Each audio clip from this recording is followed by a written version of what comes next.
আমরা সানডেতে ঘুরতে যাচ্ছি। এখন সানডে? হ্যাঁ, আজ হচ্ছে সানডে। থাকলে আমি তোমাকে পার্কে নিয়ে যেতাম। হ্যাঁ, বাবা পার্কে নিয়ে যেত। কন্টিনিউ তোমার সর্দি বেরোচ্ছে, কি করে যাবে? কি করে যাবে তুমি? আমার যখন সর্দি আর কাশি হবে তখন পার্কে যাব না। হ্যাঁ, তাহলে মানুষেরও হয়ে যাবে আর সবাই বলবে তুমি সর্দি কাশি নিয়ে কেন আসলে।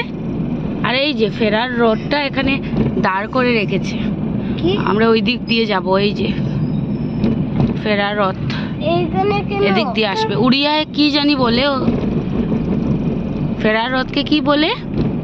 বাউড়া। বাউড়া। বাউরা। বাউড়া। এই যে আমরা এখন রোডটাকে ক্রস করব। এই দেখো রোড এইখানে কেন? এই যে এইখান থেকে আবার স্টার্ট হবে। আমাদের যেখান থেকে আমাদের রওনা হয়েছিল এখানে গিয়ে আবার স্টপ হবে। কম করবে। মেলাও বসে গেছে আবার। এটা হচ্ছে ফেরার রথ, কাল যাবে। কোথায় এসেছিল জানো? জগন্নাথ, সুভদ্রা, এই বাবা, বাবা এই দেখো বাবা, এইখানে একটা খেলনার দোকান আছে, মানে মেলা শুরু বলো, হবে। সবাইকে বলো টাটা বলে দাও। টাটা। আমরা এখন ঘুরতে যাচ্ছি।